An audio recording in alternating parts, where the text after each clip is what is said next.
Hello प्यारे दोस्तों, आप सभी का तहे दिल से स्वागत है मेरी आज की नई कहानी और मेरे चैनल टॉप आइडियल स्टोरी में। मैं आज आप सब के लिए एक और नई और प्रेरणादायक कहानी लेकर आया हूँ। ये कहानी आप पूरी ज़रूर सुनना, क्योंकि इस कहानी से आपको बहुत बड़ी प्रेरणा मिलने वाली है। इसे स्किप बिल्कुल मत करना। और मैं आप सबके सामने गुजारिश करना चाहता हूँ, कृपया अगर ये कहानी आपको पसंद आए तो मेरे चैनल को सब्सक्राइब जरूर कर देना। आइए चलते हैं आज की कहानी की तरफ। आज की कहानी एक छोटे से गांव की कहानी है। उस गांव में दो दोस्त किसान रहते थे।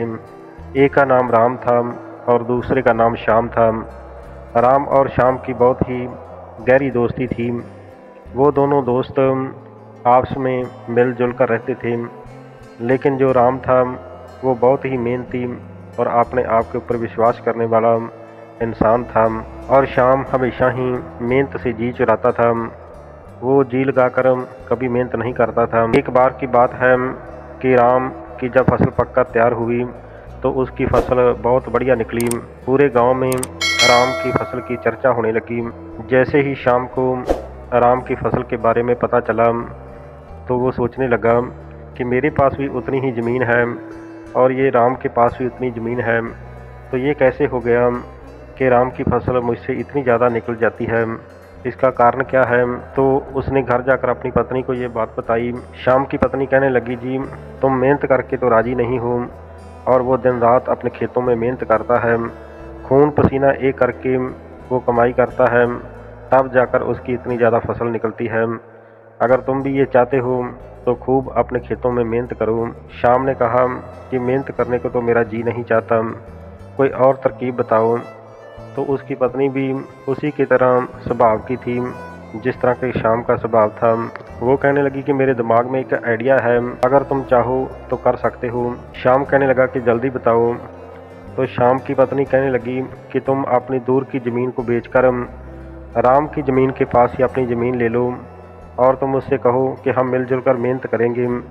जब वो तुम्हारे साथ मिलकर काम करेगा तो तुम जब भी ज़्यादा काम होगा तो कोई बहाना बनाकर उस काम से टाल मटोल कर देना और वो अकेला मेहनत करता रहेगा।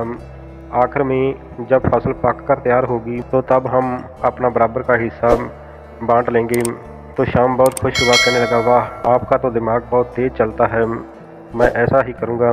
फिर उसने राम के साथ ये सलाह की कि राम, मैं अपनी ज़मीन बेचकर आपकी ज़मीन के पास ही ज़मीन लेना चाहता हूँ और मैं चाहता हूँ कि हम दोनों अपनी ज़मीन को मिलाकर इकट्ठा ही काम धंधा किया करें और हम मिलजुल कर काम करेंगे तो इससे फसल भी ज़्यादा होगी और हम मिलजुल कर बहुत ज़्यादा मेहनत करेंगे। तो राम बड़ा खुश हुआ, कहने लगा कि मेरे दोस्त, मैं तो खुद यही चाहता था कि तुम्हारी भी ज़मीन मेरे पास हो और हम दोनों इकट्ठे काम करें। ये तो बड़ी खुशी की बात है, क्योंकि राम एक नेक दिल इंसान था।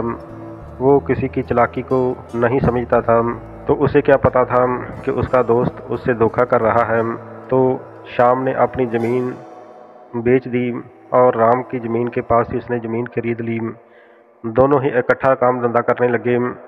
तो पहले दिन राम उसे कहने लगा कि चलो भाई, हम अपनी ज़मीन के ऊपर आज हल जोतेंगे, नए सिरे से आज खेती शुरू करेंगे।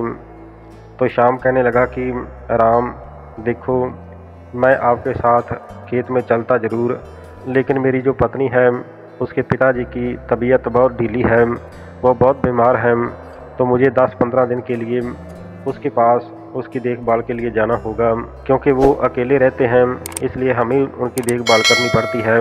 तो राम कहने लगा कि अरे श्याम, ये क्या बात हुई, तुम मेरे लिए कोई पराये हो, तुम तो मेरे दोस्त हो। अगर तुम्हारे ऊपर ये मुसीबत का समय आया है, ज़रूर तुम्हारी मदद करूँगा। तुम खुशी से वहाँ पर जाकर अपने ससुर जी की सेवा कर सकते हो, क्योंकि वो तुम्हारे पिता के समान हैं। यहाँ पर मैं सारा ही खेती का काम धंधा अपने आप संभाल लूँगा। तो श्याम अपने दिल में खुश होने लगा कि उसकी चालाकी काम कर रही है। तो वो अपने ससुराल चला गया, जानबूझकर 10-15 दिन वहीं पर बैठा रहा।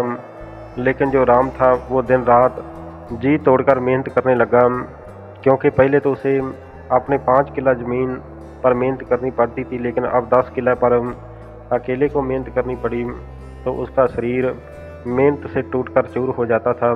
लेकिन राम की पत्नी कहने लगी, अजी वो श्याम आपका बचपन का दोस्त है, आज उसके ऊपर मुसीबत का समय आया है तो हमें उनकी मदद करनी चाहिए, इसलिए तुम किसी भी तरह से औखे सौखे इस समय को निकालो और अपने खेतों की देखभाल करो। सवेर से मैं भी आपके साथ खेतों में चलूँगी, मैं आपकी मदद करूँगी, जितना हो सका मैं भी आपके कंधे से कंधा मिलाकर मेहनत करूँगी, तो उतनी देर में शाम भी आ जाएगा। तो राम बहुत खुश हुआ और अपनी पत्नी से कहने लगा कि भाग्यवान, तुम कितनी अच्छी हो, तुम्हारी बातों से मेरे दिल को सुकून मिल जाता है।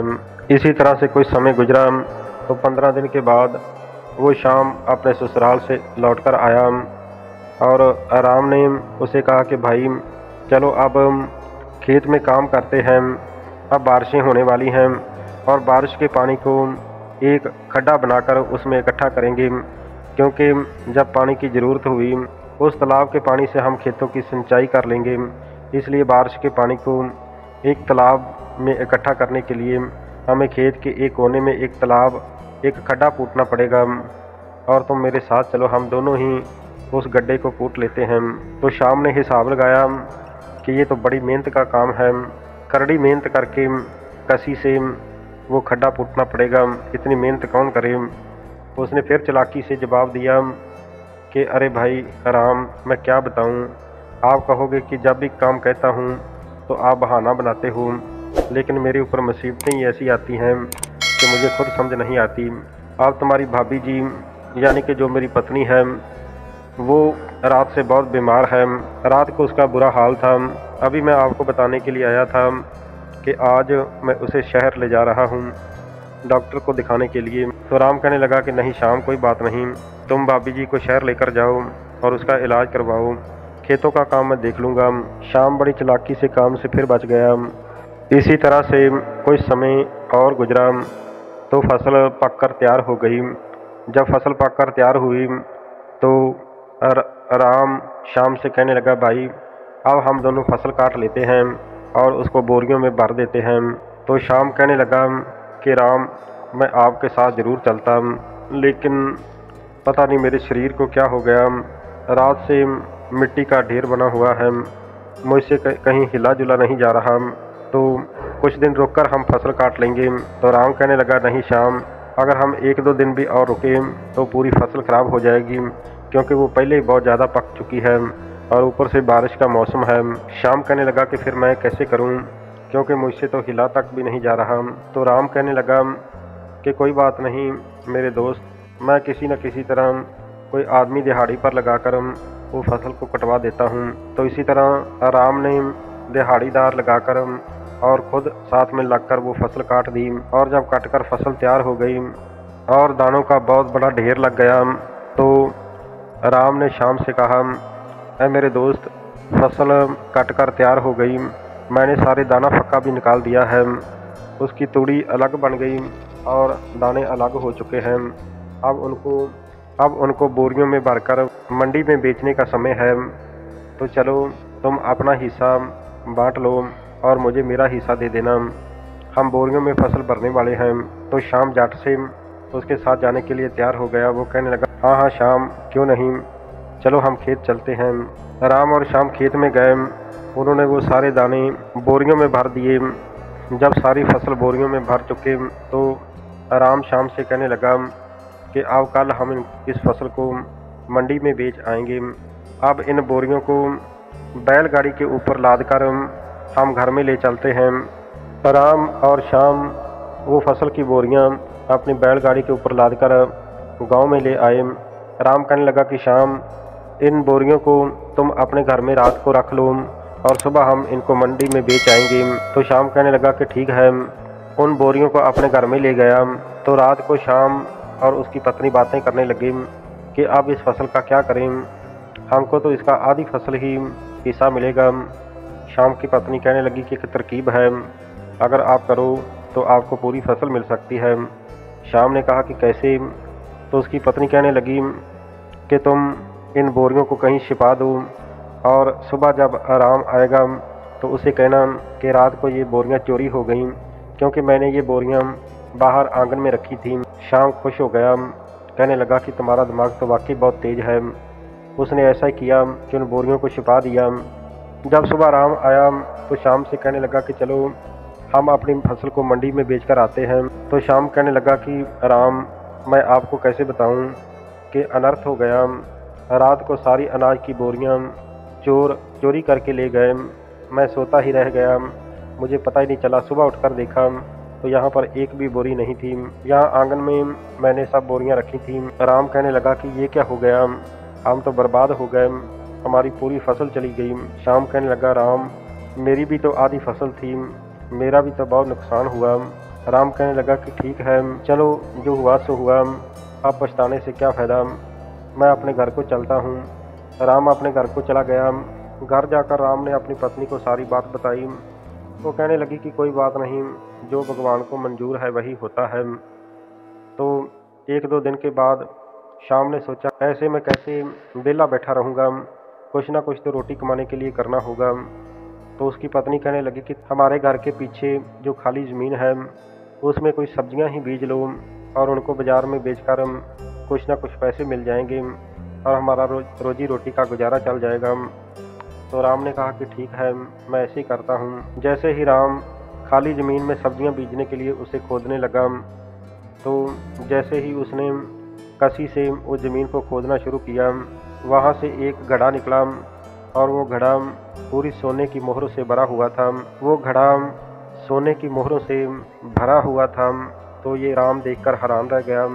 उसने अपनी पत्नी को बुलाया, दोनों देखकर बहुत खुश हुए। राम की पत्नी कहने लगी, जी ये परमात्मा की लीला है, वही ये चमत्कार कर रहा है। शायद हमारी फसल चोरों ने इसीलिए चुराई कि ये धन हमें मिल सके, परमात्मा हमें ये धन देना चाहता था। तो राम परमात्मा का शुक्रगुजार करने लगा। उधर जो श्याम था उसने एक अंधेरे कमरे में वो अनाज की बोरियां छुपा रखी थीं। तो श्याम की पत्नी कहने लगी कि आज रात को हम ये बोरियों को एक बैलगाड़ी के ऊपर लादकर हम मंडी के पास ले चलेंगे और सुबह होते ही वहाँ बेच देंगे। तो श्याम ने कहा कि ठीक है। जैसे रात हुई तो वो बोरियां उठाने के लिए गए तो वो कमरा अंधेरा और बिल्कुल बंद था और वो अनाज को बिल्कुल भी हवा नहीं लगी। इस वजह से वो पूरा अनाज सड़कर बर्बाद हो गया।